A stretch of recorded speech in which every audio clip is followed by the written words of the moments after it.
relax.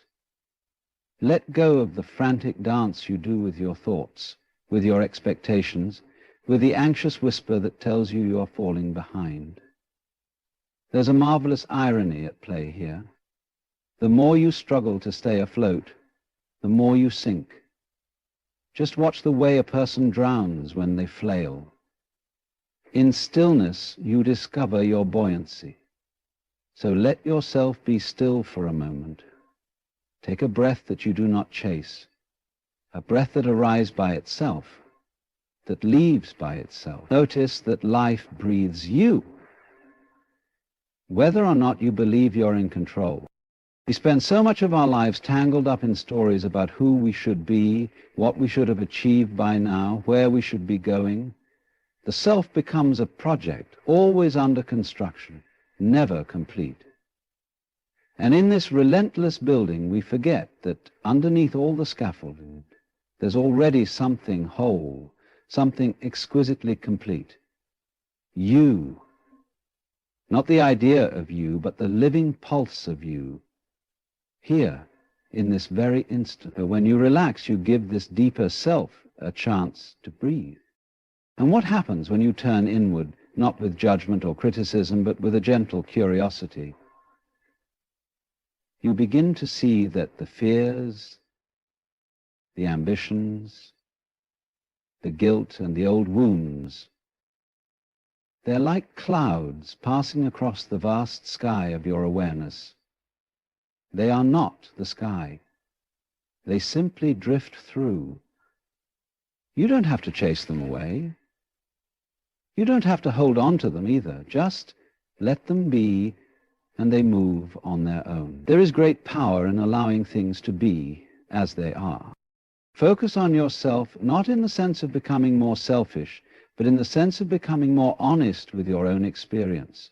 Feel what it is to be you, before any labels, before any roles. Feel the sensation of your hands, the quiet thrum of your heart, the breath rising and falling. In this simple attention, you reconnect with something that was never lost, only overlooked. From this ground, you can grow again, not as someone feverishly trying to improve, but as a natural unfolding. Just as a tree does not strive to reach upward, it simply grows because that is its nature. Life has this astonishing rhythm. It moves in cycles, tides of high and low, periods of bloom and periods of apparent dormancy. To think that you are meant to always be soaring is to misunderstand the profound intelligence of these seasons. Sometimes you fall so that you might discover hidden depths in yourself. Sometimes you break so that light can enter through the cracks. And without even knowing how, you find yourself rising again, not by force, but by the quiet insistence of life itself moving through you. So relax. Focus on the aliveness within you. Trust that in your own time, in your own way, you will rise again. Relax, because rising, and stop struggling against life's very fabric of what you are. By letting go, you allow yourself to float rather than sink. Consider for a moment how often you tense up, brace yourself, or fight against what is. It happens almost automatically. Your shoulders tighten, your breath becomes shallow, your mind races to solve or resist. In this state, everything feels heavier, more urgent, more threatening. It's like someone who has fallen into water and panics, thrashing arms and legs in all directions, exhausting themselves until they begin to drown. Yet water is not the enemy. In fact, it will hold you if you simply allow it. If you stop fighting, spread your arms gently, tilt your head back, let your body be light. The water cradles you effortlessly. Floating happens not by effort, but by surrender. This is the paradox at the center of life's flow.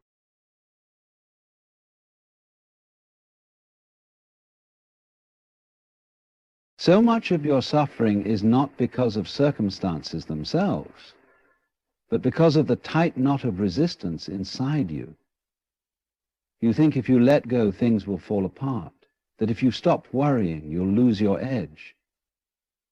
If you stop struggling, somehow life will punish you. But look deeper. Has all your struggle actually brought you peace? Has anxiety ever secured your future? Has tense striving ever made your heart truly light? More often than not, it only leaves you weary, drained, and even more entangled in problems that were never fully yours to control. Relaxation is not laziness. It is not indifference. It is the profound trust that life knows what it is doing, that there is a deeper order, a silent intelligence that operates through all things, including you. Just as your heart beats without your command, your lungs draw air without your interference, the trees blossom and shed their leaves in perfect rhythm, so too is there an unfolding within you that does not require your constant pushing. By relaxing, you give this deeper process room to work. Imagine a small boat on a river. The current is moving steadily downstream. If you try to paddle upstream in a panic, fearing where the current might take you, you exhaust yourself, you make little progress, and your journey is filled with strain. But if you set your oars inside the boat and trust the current, you will find that the river carries you, sometimes gently, sometimes swiftly, yet always onward. In the same way, when you stop resisting, when you stop trying to outthink or outmaneuver life, you discover that you are already moving, already being guided by a force much larger and wiser than your narrow plans. Letting go does not mean you do nothing. It means you act from a place of calm clarity rather than panic. It means you do what is needed in the moment, without gripping at outcomes or wrestling with imaginary disasters. There is a quality of grace in this. Like a dancer who moves with the music rather than against it, you find yourself responding fluidly to life, guided by an intuitive sense of timing and proportion. This is very different from rigidly trying to control every note of the song. Notice how when you are relaxed, your vision opens up. You see more possibilities, you hear more subtle cues, your body is more responsive, your mind more inventive. Tension narrows you, it creates blinders.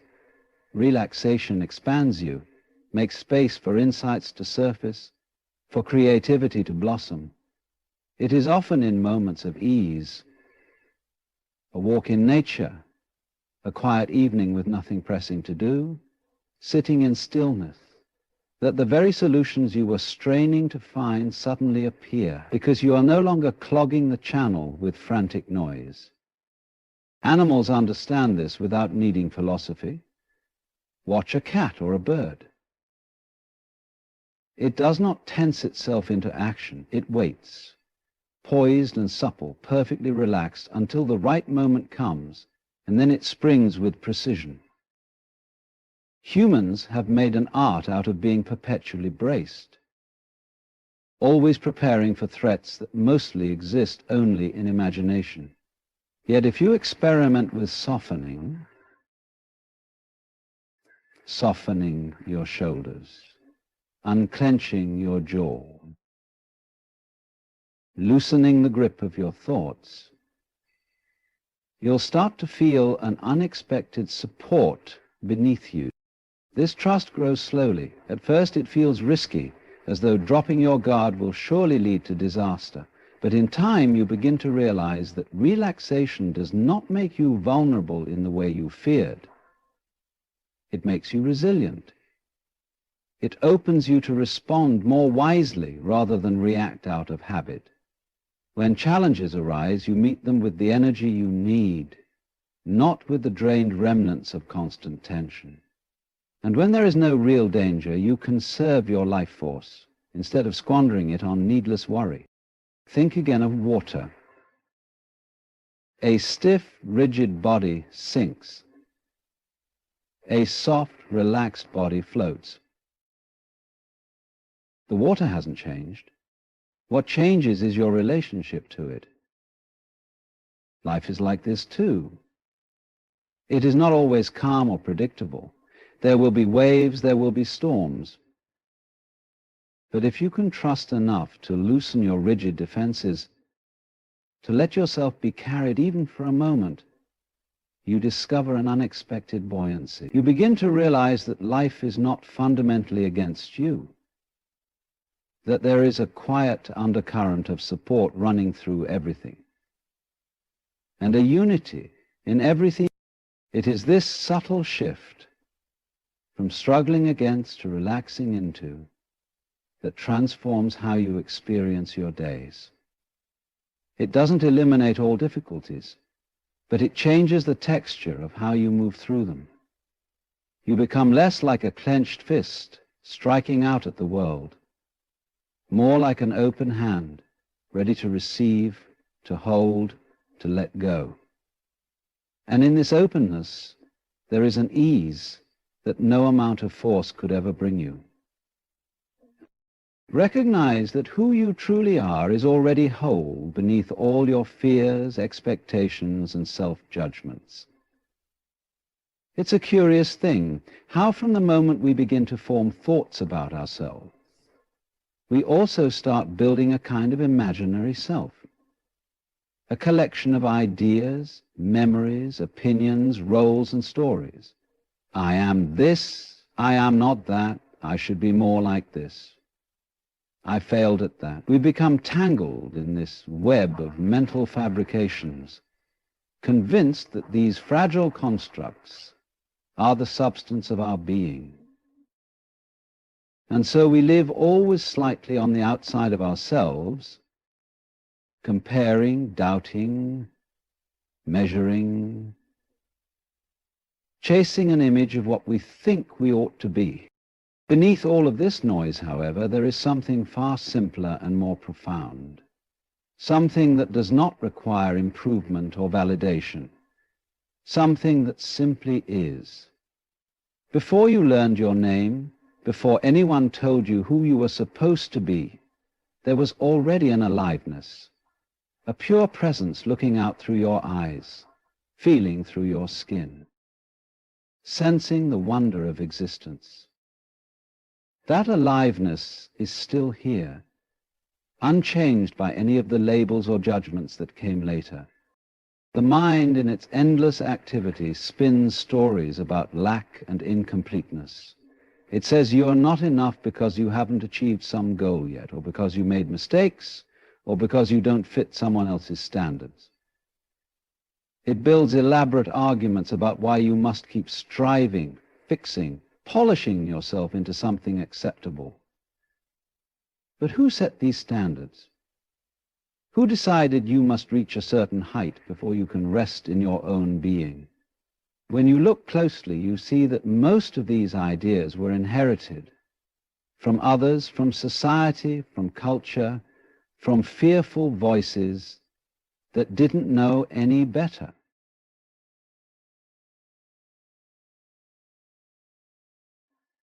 Must have, believe, believe, believe, believe, believe, believe. This is not to say that growth and learning are meaningless. Far from it. Life expresses itself through evolution and exploration.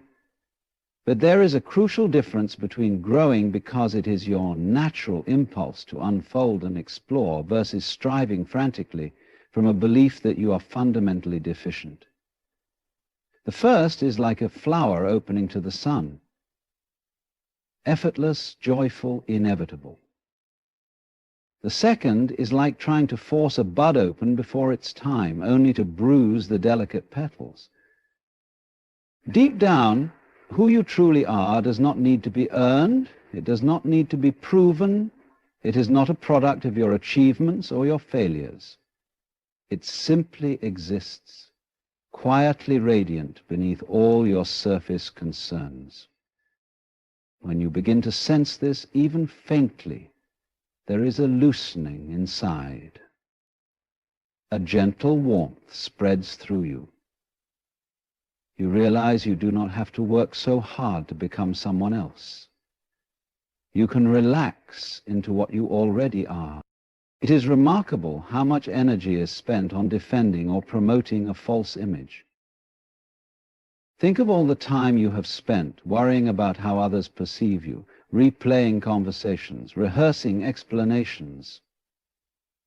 Imagine if even a fraction of that energy were freed up by seeing that none of it changes the fundamental reality of your being. Opinions shift like the wind.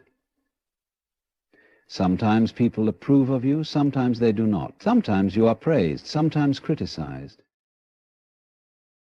But this is all surface weather.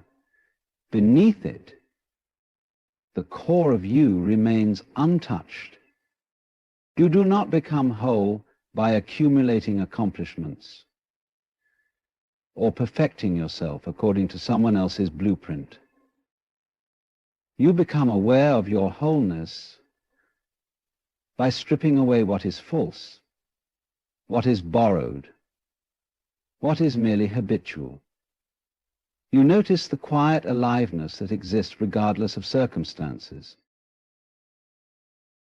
Even in your most insecure moments, even when fear grips you, even when you feel completely lost, that underlying presence is still there. It has always been there.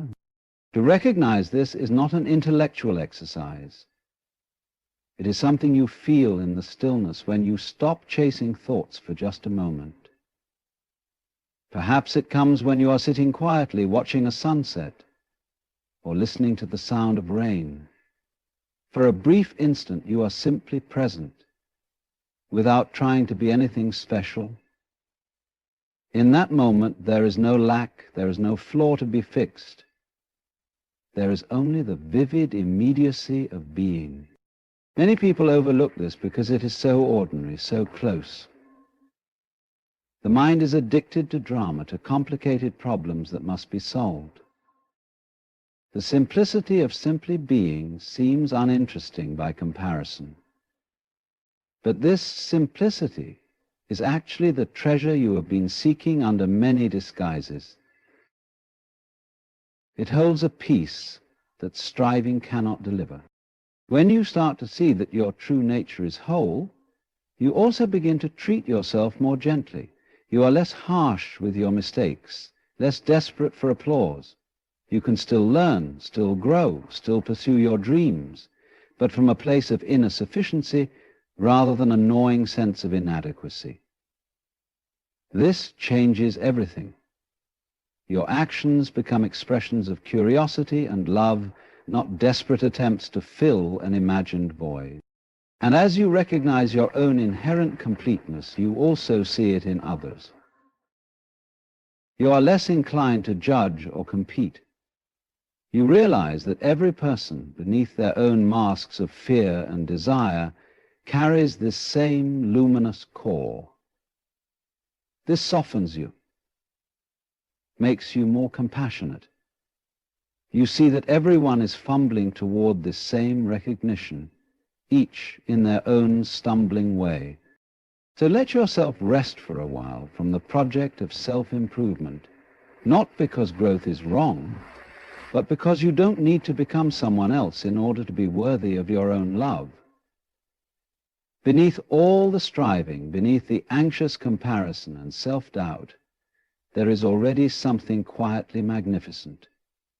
Let yourself feel it, even if only for a breath. Let yourself notice the wholeness that has always been here, waiting patiently for you to remember. Observe your thoughts and emotions with gentle awareness, letting them pass like clouds across a vast sky.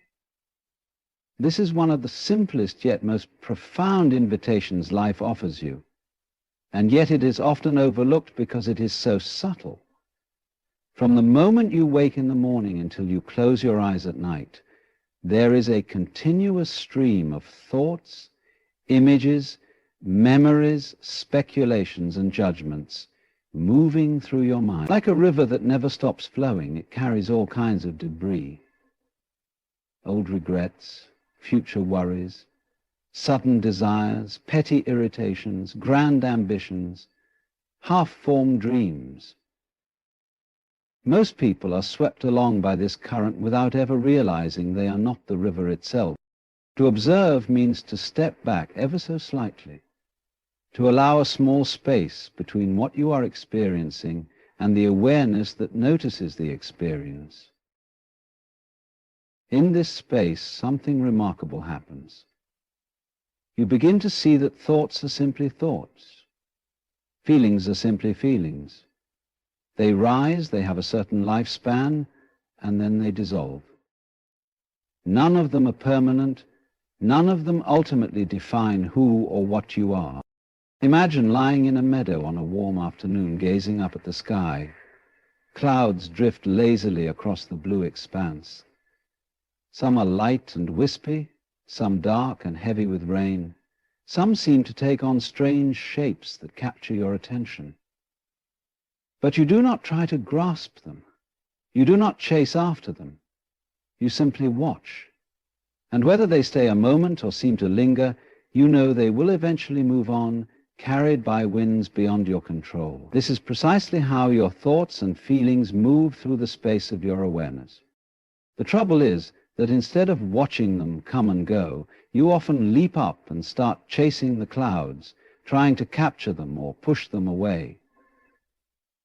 A worry arises, and immediately you plunge into it, spinning stories, projecting catastrophic outcomes, feeding it with attention until it grows larger than life. Or a painful memory surfaces, and instead of allowing it to pass through, you replay it again and again, building a shrine to your hurt. Or perhaps a bright, hopeful idea appears, and you clutch at it desperately, afraid that if you do not hold on tight, it will vanish, leaving you empty-handed.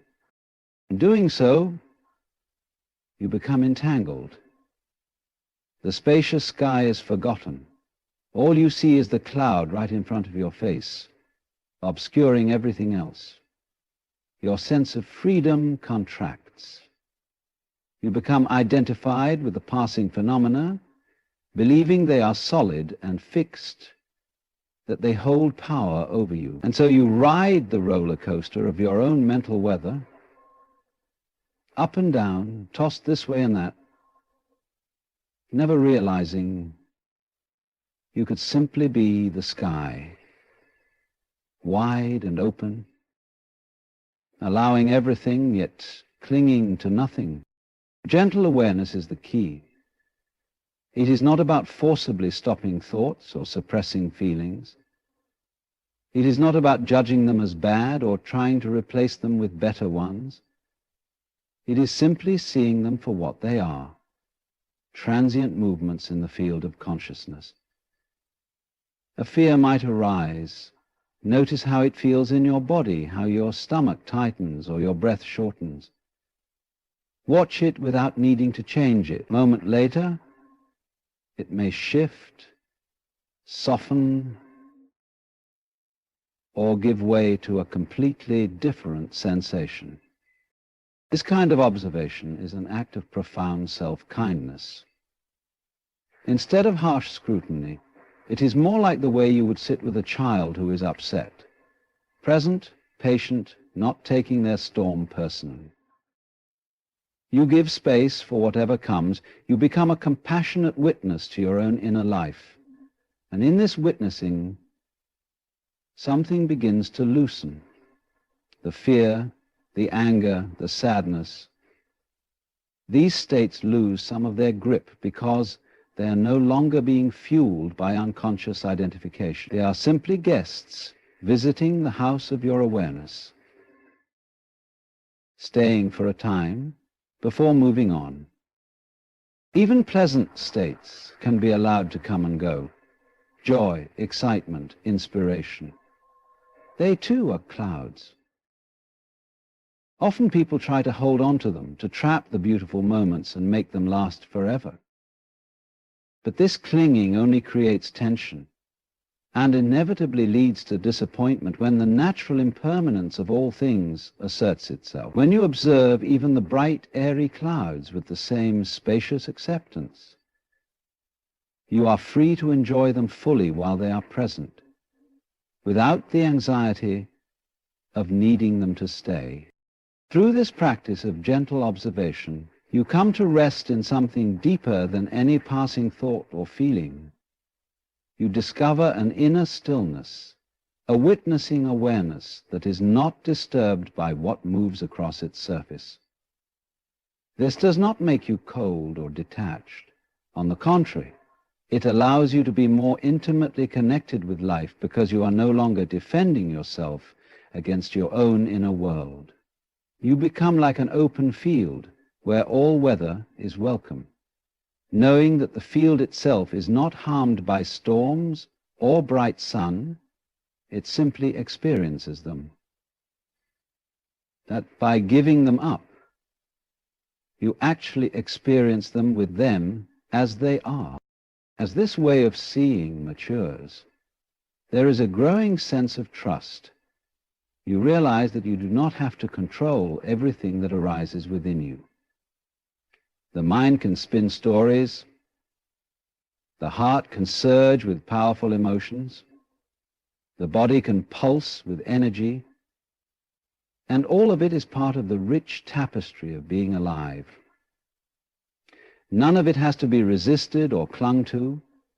It all has permission to exist and to pass in its own time. This trust is deeply liberating. You are no longer at the mercy of your moods or the endless chatter of thought. You can move through your days with a quiet confidence that no matter what appears, fear, sadness, joy, confusion, it will not overwhelm you, because you know it is just another cloud passing through the vast sky of your being. And in this gentle spaciousness, life becomes far less about fixing or chasing, and far more about simply experiencing moment by unfolding moment. Turn your attention inward and reconnect with your living presence, beyond roles, labels, or striving. So much of life is spent outwardly directed, pouring your energy into what others think of you, into responsibilities, tasks, comparisons, ambitions. From childhood you were taught who you were supposed to be: good student, obedient child, successful adult. The world layered countless identities on you, and you dutifully carried them, hoping they would prove your worth. Somewhere along the way, the silent, vibrant sense of simply being alive slipped into the background. It was replaced by a constant mental commentary. Am I enough yet? Do they approve? What should I become next? Yet underneath all of this mental noise, something astonishing remains untouched. There is a simple, immediate awareness, this quiet, watchful aliveness that is here right now, reading these words. It does not need to be manufactured or improved. It does not belong to any particular story about who you are. It is just here, prior to any identity. When you turn inward, not to think about yourself in the usual analytical way, but to feel this gentle hum of existence, you start to reconnect with something profoundly real. Try noticing what it feels like to exist in this moment without immediately jumping to ideas about yourself. Feel the weight of your body on the chair. Sense the subtle movement of your breath. Notice the warmth in your hands, the soft tingling in your feet. All of this is happening without any effort on your part. Before the mind rushes in to label or judge, there is a pure, direct experience of being alive. This is what many overlook as they chase after ideas of what they should be. Roles and labels can be useful in the practical world. You are a parent, a friend, a colleague, a citizen, but they are not the whole of you. They are like garments you put on for specific occasions. If you mistake the clothing for your actual skin, you begin to live entirely for appearances, constantly adjusting your costume to suit the crowd. Underneath all these roles, you are still here, utterly yourself, whether acknowledged or not. This is the presence you meet when you turn inward, in a spirit of openness. It may feel awkward at first because you are so accustomed to relating to yourself through thoughts, opinions, and judgments. But gently, patiently, you can begin to drop beneath this surface chatter. Not by force, not by pushing thoughts away, but by allowing your attention to sink into the felt sense of being. If thoughts come, let them drift by like leaves on a stream, returning again and again to the quiet intimacy of simply existing. Notice how in these moments of inward attention there is nothing lacking. You do not need to perform or achieve anything. You do not have to explain yourself.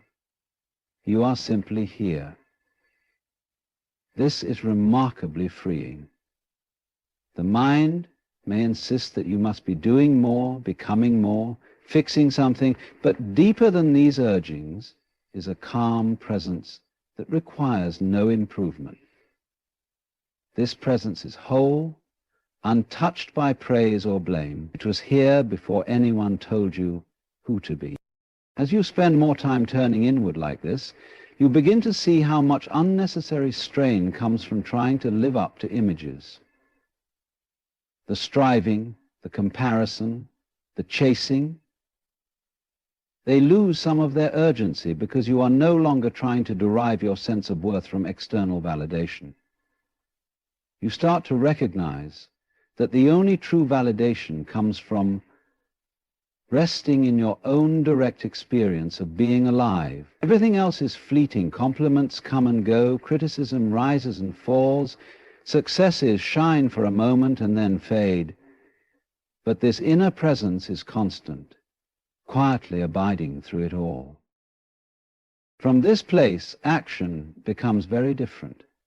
Instead of being driven by a frantic need to prove yourself, you move from a sense of completeness. You work, create, help, explore, not to fill a void, but as a natural expression of the life that flows through you. Even your ambitions take on a new flavor. They become playful, curious, no longer so burdened by desperation. You can genuinely enjoy learning, growing, achieving, because you are not using these things as substitutes for your own inherent worth.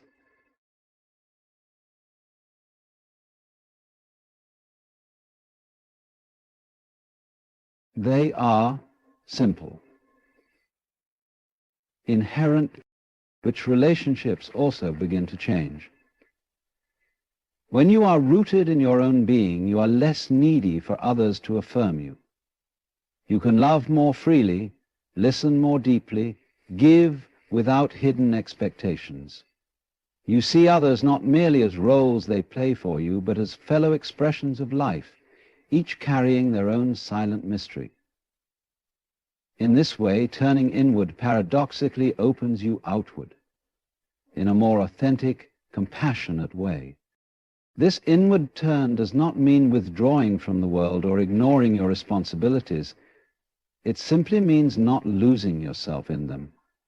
It means carrying this quiet awareness of your own being with you wherever you go. Whether you are speaking in a meeting, playing with a child, sitting alone in a room, there is an undercurrent of presence. You know who you are beneath the costumes. You remain anchored in something real.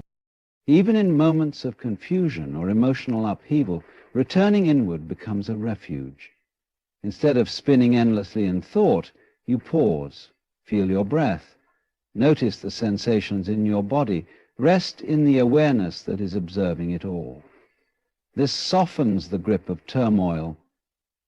You see that storms may pass through, but they do not define the vastness of the sky. In this gentle returning, over and over, you cultivate a deep trust in your own being. And so, through this simple practice of turning attention inward, of feeling the living presence that you are beyond any story or role, you discover a quiet foundation that does not waver. It is always here, patiently waiting beneath the surface of all your concerns. In touching it, you come home to yourself, not the constructed self of roles and labels, but the silent, luminous essence that has been here all along. Trust the natural cycles of life.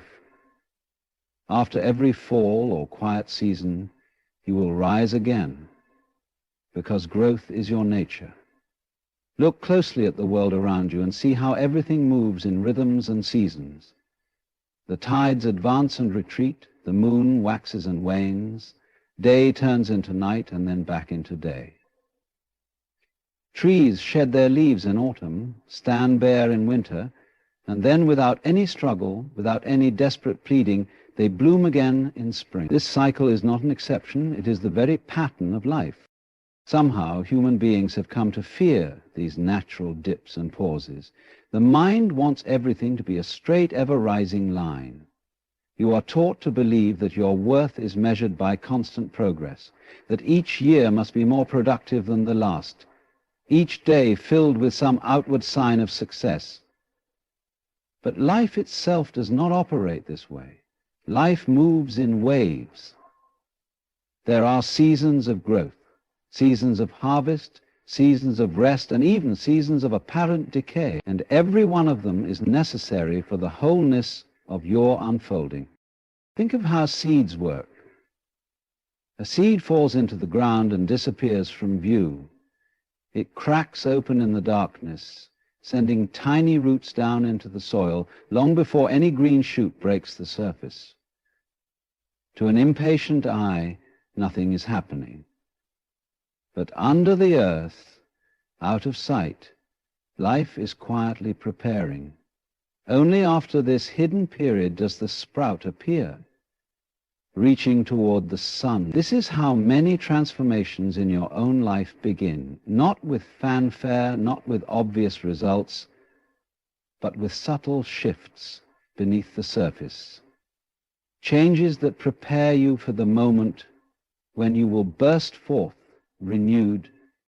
There may be times when you feel you have fallen, when old patterns collapse or dreams seem to slip through your fingers. It is easy then to despair, to imagine you have failed or lost your way. But if you trust the larger rhythm, you see that these downturns are often the very ground out of which new life grows. In losing something, space is created for something else to enter. In surrendering an old identity, room opens for a truer expression of who you are. Just as a forest needs the stillness of winter, just as the land lies fallow to restore its richness, your quieter seasons are not wasted. They are periods of incubation, restoration, and quiet integration. During these times, it may look like nothing is happening, but inside you, deep processes are at work. Old wounds are healing, new insights are forming, unseen energies are gathering. When you trust this, you stop pushing yourself to always be in bloom. You respect your own inner timing. Relax. Not because you're giving up, not because you no longer care, but because, in the grand dance of life, all things arrive exactly when they are meant to. The more you chase the tide, the more it runs from you. The moment you sit at the shore and simply breathe, it comes washing up to your feet, bringing with it the treasures of time, the gifts of silence. and the answers you once begged the universe to reveal. You see, the madness of the modern world teaches us that everything must be earned with sweat and struggle, as if the universe were a vending machine and every joy required payment. But have you ever truly noticed how the most beautiful things in life, like sleep, like laughter, like love, only come when you're not forcing them? You never beg the stars to shine, and yet there they are, flickering gently in the vast sky, whispering the secret that life doesn't need your control, it needs your surrender.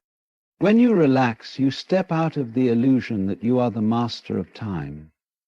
You begin to trust that the seed you planted will grow, even if you don't dig it up every hour to check its roots. You begin to understand that your only job is to water the soil, to nourish your soul, and to let the sun, life, God, the universe, do what it has always done, unfold things in ways your mind cannot even imagine. Waiting isn't passive. It is the deepest form of spiritual activity. It is a silent statement to existence itself. I trust you. And that trust has a power far greater than any strategy, any checklist, or any frantic midnight worry. The person who can sit still in the midst of chaos isn't weak. They've simply remembered that rushing does not equal progress. That force does not equal alignment. That panic does not equal purpose. Look at the trees. They do not beg the seasons to hurry. They shed their leaves when it's time. They bloom when it's time. And somehow they always arrive at beauty. So why should you be any different? What makes you think you must sprint through your days just to catch what's already written for you? The truth is, everything you're hoping for already exists, in form or in becoming. Your task isn't to pull it from the future into the now, but to become the kind of person who recognizes it when it arrives. And that doesn't happen through striving. It happens through being. Through resting in the knowledge that you are not lost. You are not late. You are simply becoming. And becoming takes time. The idea that the world is unseen movement, quiet preparation. The moment, right preparation, they all come to you, line, silence, stillness, and majesty. And the moment is right, when the moment is right, when the moon is perfect. It is never empty, ready and full of it.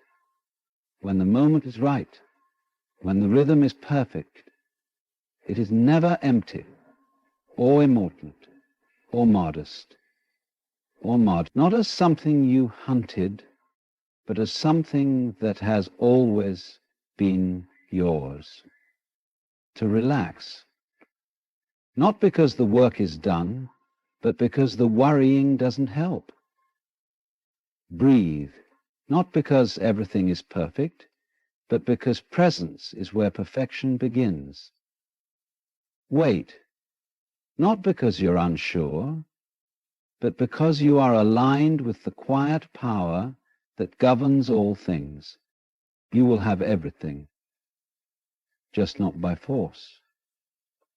By faith, by flow, by remembering that the universe has never made a mistake, and it's not about to start. With you, we've been conditioned to believe that effort equals reward.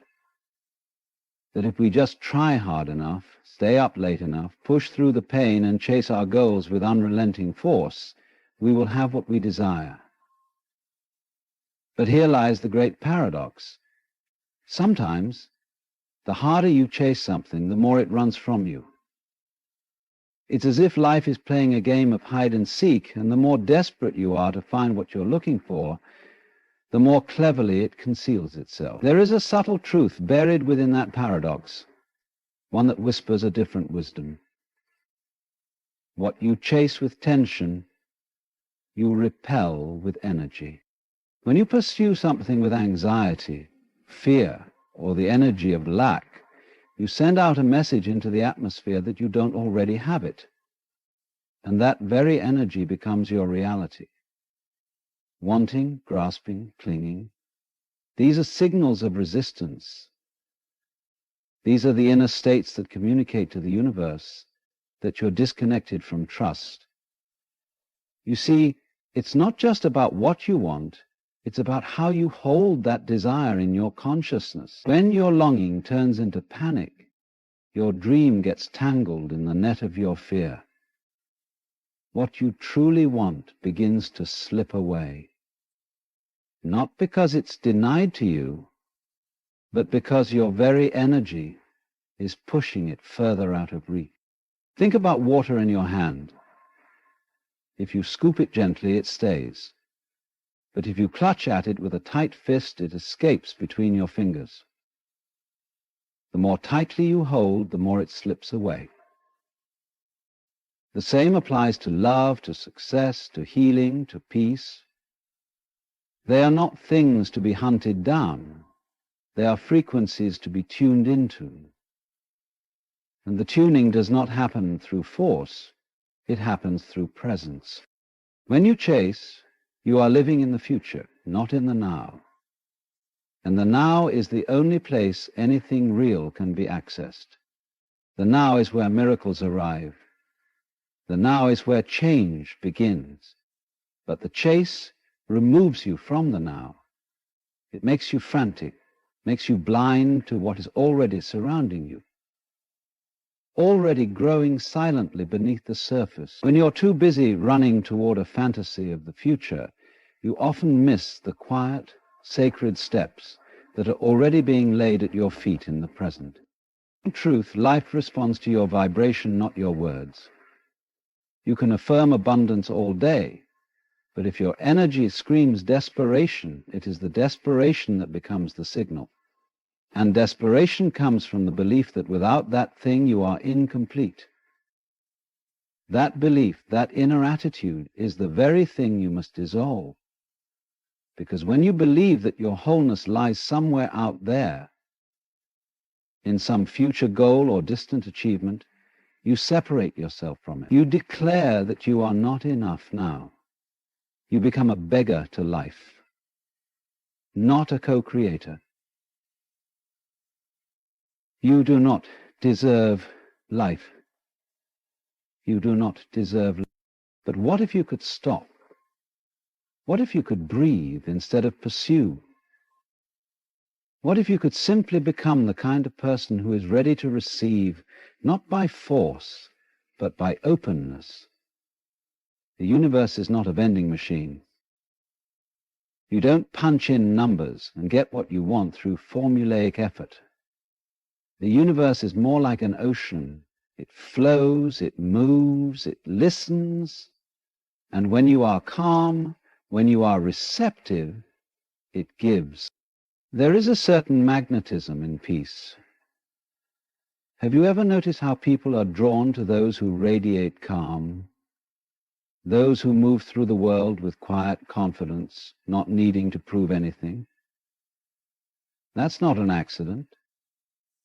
That's alignment. That's presence. The same principle works with your desires.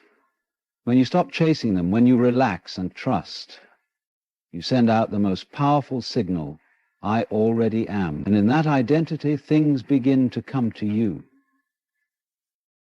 The illusion is that you need to get something. The truth is that you need to become something. And becoming doesn't require chase.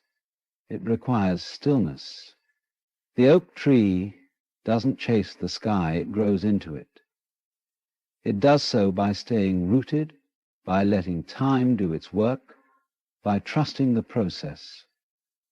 You are no different. Your future isn't lost. It's not running from you. It's waiting for you to stop running. and be still enough to meet it. When you relax, you stop interfering. You allow the process of life to unfold as it is meant to. You cease to be the obstacle. You stop the inner noise that blocks the guidance, the opportunities, the insight that are trying to reach you. You become a clear channel through which life can flow freely. And in that flow, everything you once thought you had to fight for begins to show up, softly, gently, as if it had been waiting all along just beyond the veil of your striving. It's a difficult thing to accept in a world that idolizes hustle. But the deeper truths are not always loud. They don't scream over the noise of ambition. They whisper in the quiet. And the whisper says, stop chasing, start being. What is for you will never need to be begged for. It will come to you when you are aligned with it, not when you are hunting it down. Relax, not because you've given up, but because you've finally understood. Peace is the path, and what belongs to you will meet you there. Stillness is often misunderstood. In a world that equates movement with progress and noise with relevance, to be still is to appear lost or lazy. But that is only the view from the surface. Beneath that misunderstanding lies a deeper truth. Stillness is not the absence of action, but the alignment of self. It is not doing nothing. It is doing the most important thing of all, returning to your center. When you are still, you are not retreating from life. You are communing with it. You are not pausing your journey. You are stepping fully into the essence of the journey itself. Stillness is not a break from living. It is the deepest form of presence. And presence is where transformation begins. In the silence of stillness, your scattered energies gather.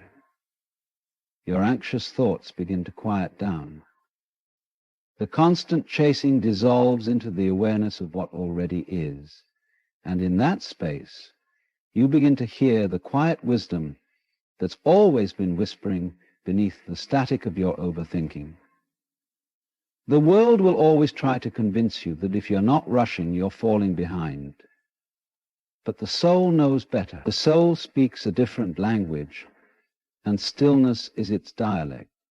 There is a reason why great wisdom is birthed in solitude, why prophets, saints, poets, and seekers withdrew into still places, mountains, deserts, forests, not to escape life, but to encounter it more fully.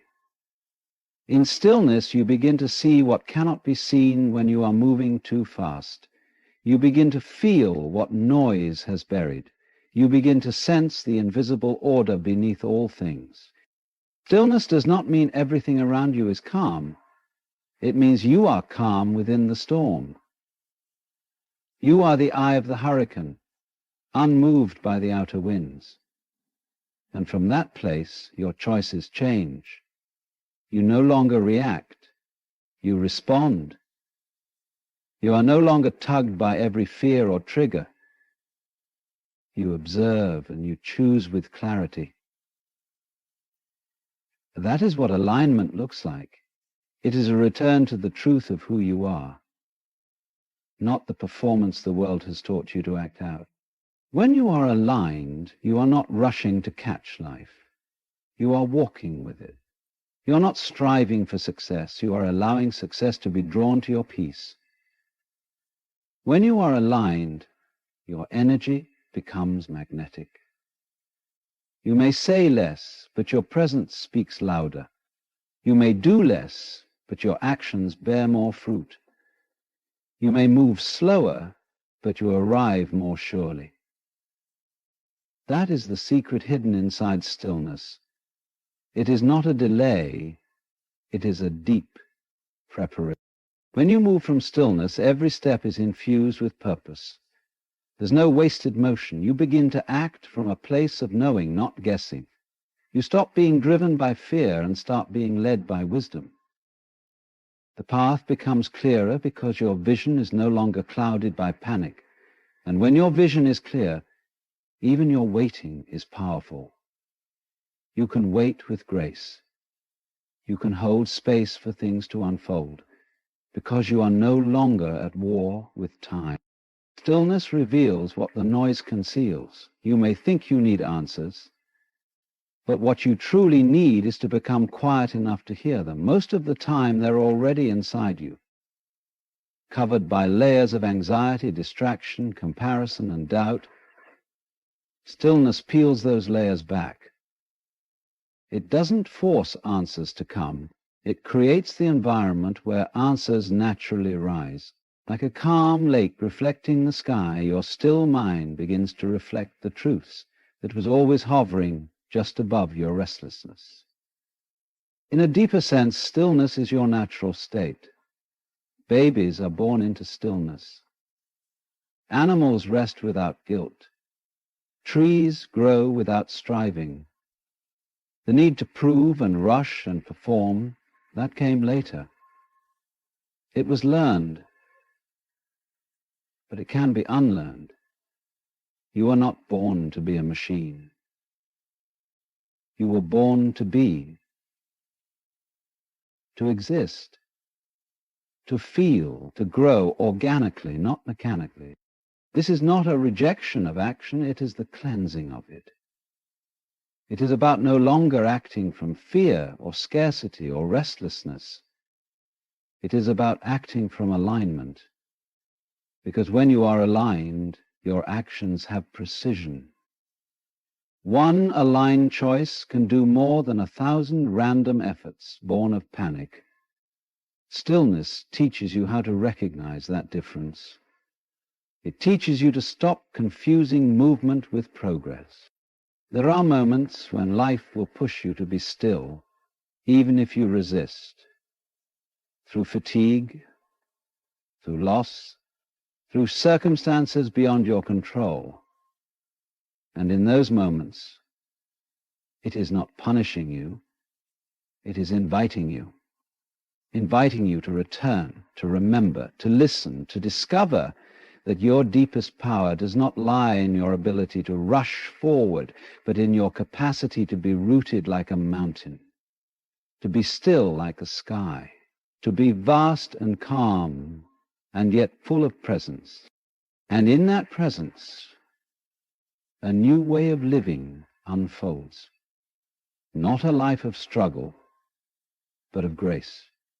Not of pressure, but of peace. Because when you move from alignment, everything begins to move with you. Doors open without knocking, people arrive without searching. Answers appear without questions, not because you're trying harder, but because you're finally still enough to receive. Stillness is the birthplace of all clarity, all vision, all creation.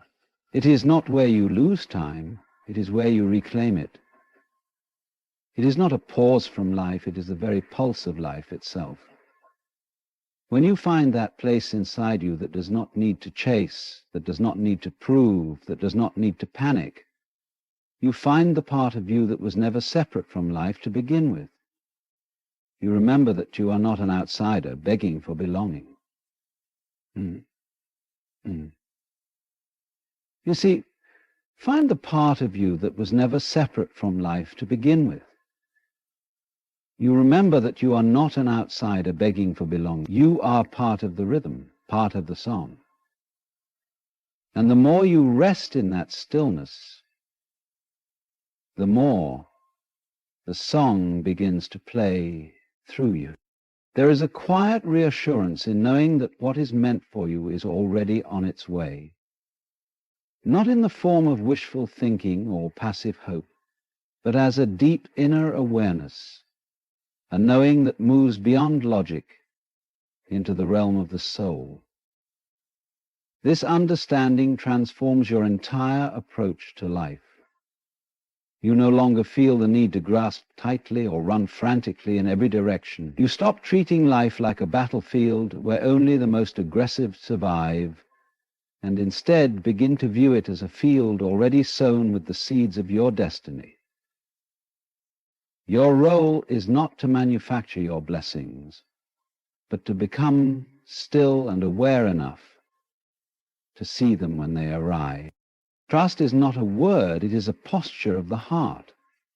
To trust that what is meant for you is on its way is to abandon the exhausting belief that you must wrestle every outcome into existence. You begin to see yourself not as someone chasing, but as someone being prepared. You realize that there is a choreography already in motion, orchestrated by something wiser than your fears. Every delay, every detour, every door that didn't open was not a punishment. It was a redirection. It was life saying, not yet, not this, not there. In the silence of that trust, a new kind of vision is born. You stop asking, when will it happen? And instead begin asking, who do I need to become so I'll be ready when it does? That question shifts your focus inward. You understand that the outcome you're waiting for often requires a version of you that hasn't fully emerged yet. Life doesn't withhold what you desire to punish you. It waits for you to mature into the space that can hold it without breaking. And maturity doesn't come from rushing. It comes from presence, patience, and refinement.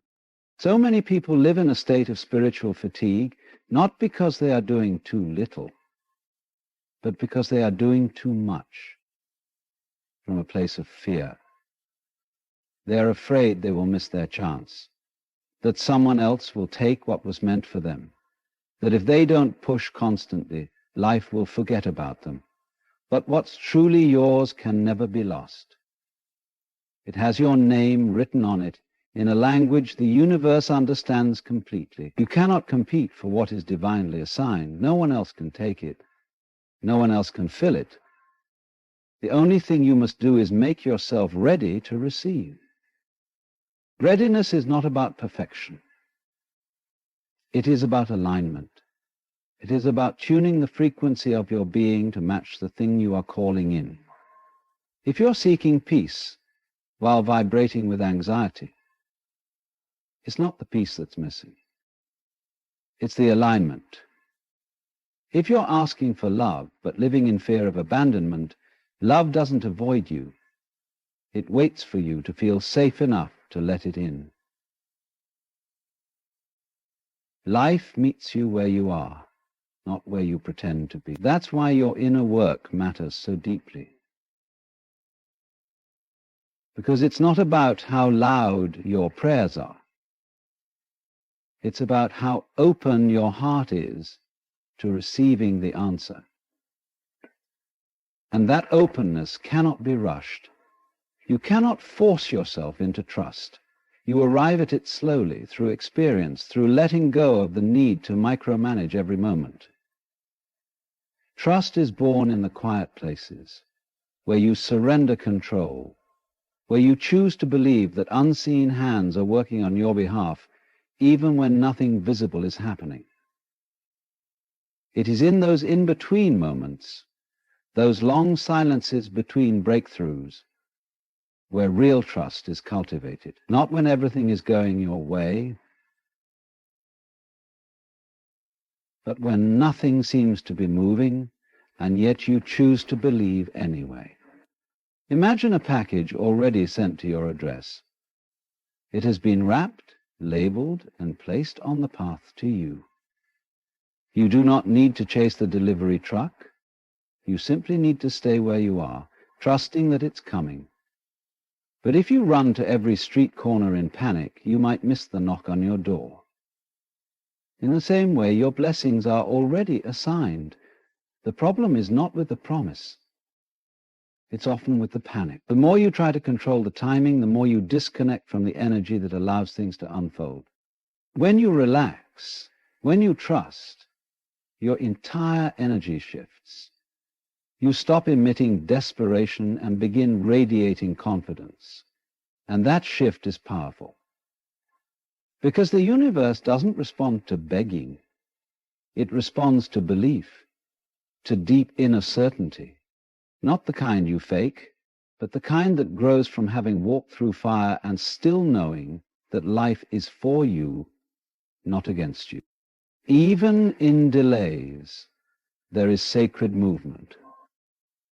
Just because something hasn't arrived doesn't mean it's not in motion. A seed buried in the earth does not mean nothing is happening. Beneath the soil, it is being cracked open, broken down, transformed so it can rise. So are you. Every silent season is breaking something open in you. The timing you fear is wasted is often the timing that's saving you from unpreparedness, from immaturity, from getting what you want before you know how to carry it with grace. So you learn to wait, not with bitterness, but with reverence. You learn to trust, not because you have proof, but because your spirit remembers what your mind forgets. You are already provided for. You are already seen, and the future is not a stranger. It is already in love with you. Every desire you hold in your heart has a mirror in the universe. You were not given those longings to be teased. You were given them as a sign of what is already yours in the unseen. In that knowing, you become calm. You stop looking at other people's lives as competition. You stop rushing into things that don't feel right. You stop abandoning your peace to chase what doesn't align. You learn to wait for the yes that feels like home, for the timing that feels effortless, for the blessings that unfold gently without needing to be ripped open before their time. Because what is meant for you is not fragile. It will not shatter if you rest. It will not disappear if you breathe. It will not bypass you if you move slower. It is already on its way, carried by something far wiser than your fears. And when it arrives, you will know, not because you forced it, but because you finally stopped chasing and became still enough to receive. Nature is the quiet master of patience. It does not rush. It does not panic, and yet everything gets done. The mountains do not collapse under pressure. The rivers do not race toward their end, and the trees do not demand their fruits before their time. There is a wisdom woven into the very design of creation, a rhythm, an order, a silent intelligence that knows exactly when to act and when to rest. And this rhythm, if we allow it, teaches us that life unfolds with perfect timing, not through frantic motion, but through faithful stillness. We often find ourselves looking at life through the lens of urgency. We measure our value by how fast we accomplish, how much we acquire, how constantly we move. But look at the tree. Its leaves fall when the season changes. It sheds not out of fear, but because it trusts the process. It knows that its naked branches are not the end, but the beginning of renewal. And it does not beg the sun to rise earlier or the rain to fall more frequently. It simply stays rooted, absorbing what the day brings, without complaint and without resistance. There's something powerful in that, something we've forgotten. We think that waiting is a punishment, that slowness is a flaw. But in nature, slowness is strength. It is the sign of something deeply rooted, something that grows with intention, not haste. An oak tree doesn't become mighty overnight. It stands through storms, through dry spells, through the silence of winter, and still it grows. Not because it hurries, but because it surrenders. It doesn't force its way to the sky. It becomes the sky by growing into it. This is not passive. This is not weakness. This is trust. Trust in the seasons, trust in the process, trust in the invisible workings of time. And yet, as humans, we resist this truth. We panic in the silence. We fear the waiting. We believe that if something isn't happening right now, it may never happen at all.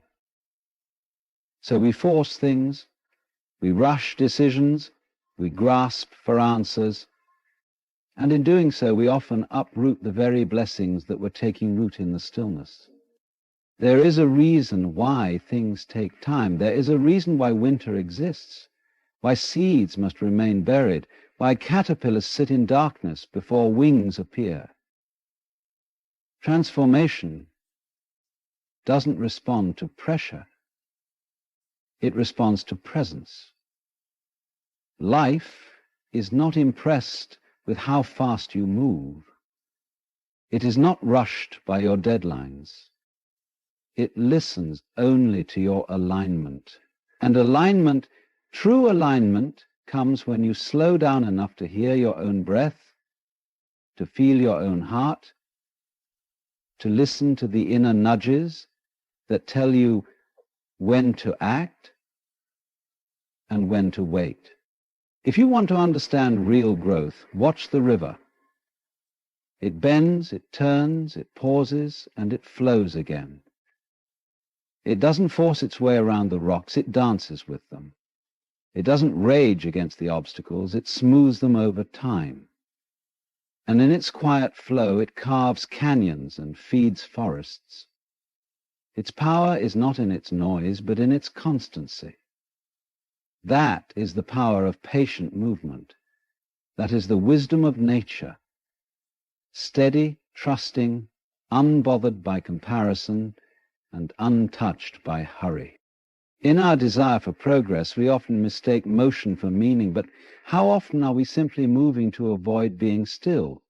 How often are we chasing something because we're uncomfortable with where we are? The tree doesn't chase sunlight.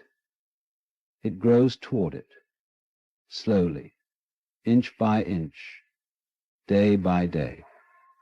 It remains where it is, yet becomes more of itself with every season, not because it tries harder, but because it never doubts the light will return. What would happen if you trusted like that? If you stopped pushing so hard and started growing in place? If you believed that everything you needed was already on its way, and your only task was to stay rooted, stay present, and stay open, you'd find that the pressure would fade, the fear would quiet, the impulse to rush would dissolve, because you'd no longer be living from anxiety, you'd be living from awareness. There is a sacredness in surrendering to the rhythm of life, a kind of peace that cannot be manufactured, only remembered, a knowing that what is meant for you does not need to be fought for, it simply needs to be received in the right moment. And you don't get to choose that moment. You get to choose how you wait for it, with anxiety or with trust, with panic or with peace. Nature never begs for more time. It uses the time it's given, and it never doubts the outcome. It doesn't question whether the flower will bloom. It just waits for the warmth to come. In the same way, your purpose will bloom. Your answers will come. Your next chapter will reveal itself, not through force, but through timing, not through striving, but through surrender. To live like nature is to stop resisting what is, to stop wishing away the process, to understand that the unfolding of your life is not a mistake, it is a masterpiece being painted one slow, deliberate stroke at a time. You may not see the full picture yet, but that doesn't mean it isn't beautiful. It means it's not finished. And beauty that lasts is never rushed. So when life seems slow, when your efforts feel unseen, when nothing appears to be changing, remember the roots, remember the river, remember the tree. And remember that you too are part of that same divine order. You are not forgotten.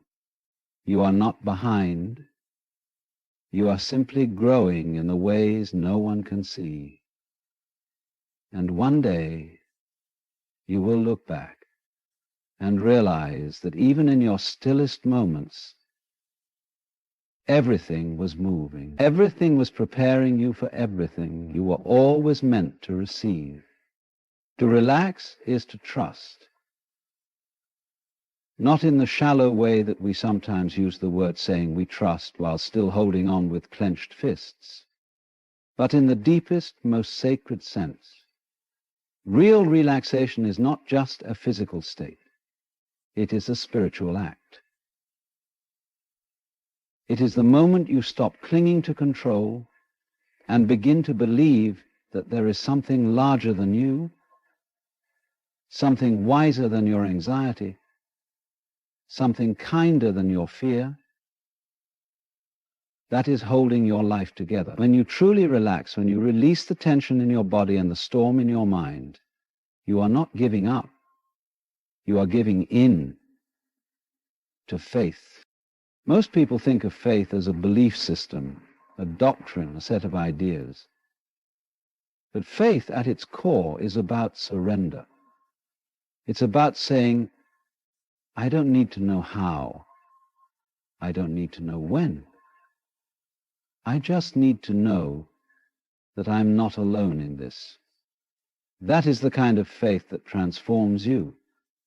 It's the kind of faith that teaches your nervous system to breathe again, that tells your heart it doesn't have to beat itself into exhaustion, that whispers to your mind, you don't have to figure this all out right now. And in that moment when you truly let go, the world doesn't fall apart. It begins to fall into place.